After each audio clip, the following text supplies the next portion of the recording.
friends, welcome back to my channel. I gotta move fast because we're losing light, but I wanted to jump on here and talk about my first White Barn / Bath & Body Works store experience, and also show you my second and what I presume to be my last Bath & Body Works semi-annual sale. So we'll jump in with the products first. Okay, so I picked up some body care items. The first was I found a hand cream, literally one hand cream. This was the pumpkin cupcake.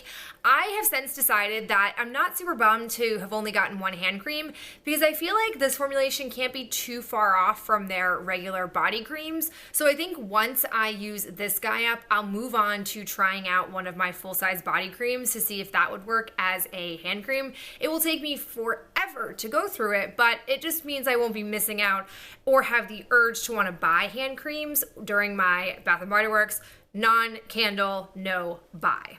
The next thing I picked up was a body wash. This is the Lemon Pomegranate Cream Shower Gel.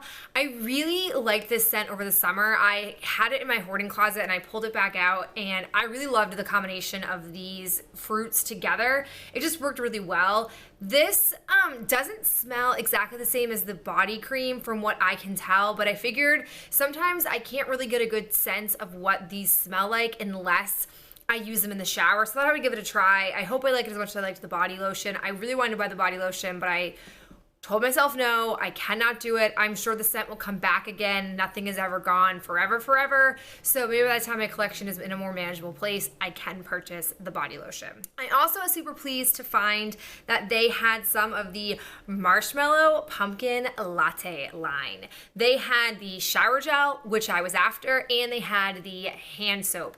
The only thing that I haven't gotten from this line that I've seen at the semi-annual sale is the body lotion, but I got the body cream, so I'm not sad about it. I am probably going to binge on this scent and then hate it, but I don't care. I really am glad that I found those two. They were just like diamonds in the rough, and I was very happy to find them. I also found the candle, which makes me so happy. Again, it was like only one of two, and I thought about buying both of them, but they were only half off, and I was like, it's not like it's not gonna come back next year, so I'm not really worried about it. I'm not gonna not buy candles, so I felt comfortable just having the one to be able to burn this winter. And then I also grabbed the Vanilla Pumpkin Marshmallow Mini Candle. Now they had this in the full size, but I wanted to take a tip from you guys and actually freeze this and pop it out and see if this would work out as wax melt better. These were only like, I think $2 or $3, so I felt like if that works, if freezing these and it's not too labor intensive and it works as a really nice wax scent throw, then I might just be more prone to buy these mini guys during the semi-annual sale and save myself a bunch of money, unless of course there's like a 75% off candle. So that is my official haul video. I'm going to do a recount now of my hoarding closet and then give you guys like my final reflection on using up my hoarding closet, doing back-to-back Project 10 pans, making myself really aware of using up my body care and seasonal challenges, kind of wrap that all up in a video and make it work as a cohesive piece, and then I'll go ahead and share it with you guys. Now I want to move on to my first ever White Barn / Bath & Body Works store experience. First off, for those of you that live in the Massachusetts area, I went to the Natick Mall, which is only like 10 or 15 minutes away from where I live, but I never have been there, and it is very overwhelming. It's one of those malls that it's just a long aisle on top of a long aisle of just store on store on store, and I went on New Year's Day thinking that it wouldn't be that busy, which was this past Monday, and it was nuts. But I went in and I was like, I'm just going in for the one store, like it won't be that big of a deal. And I was able to get there with not any real issues. I navigated my way. And when I got there, it was very overwhelming. The stores, and I don't know if it's like this for all of the split Bath & Body Works White Barn stores, but they were very narrow and like shoeboxy. So there wasn't a whole lot of width to move around in.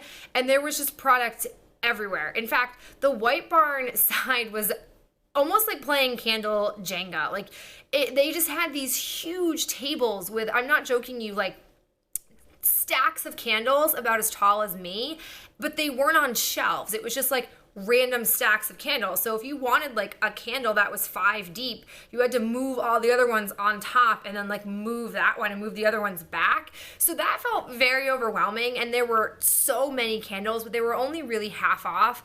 And it didn't make any sense to me because like further down by like where the checkout area was, they had this entire table, this huge table that was empty.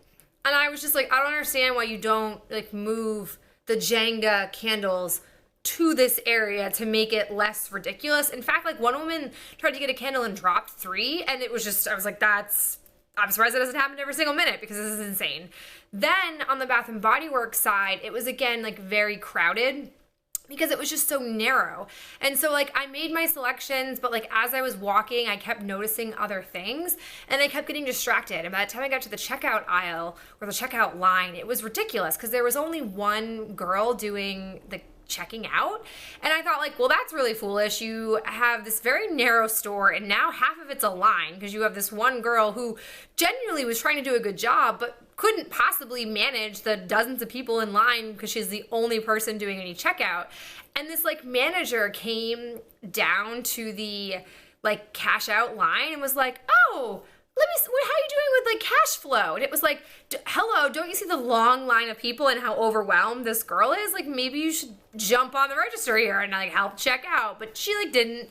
So, I mean, I don't know if I would go back. Like, I'm sure maybe if they like, it wasn't so busy in the mall, like if it was like a regular time, I don't know, or if I was gonna go again, I'd have to go in the morning, like right when they open.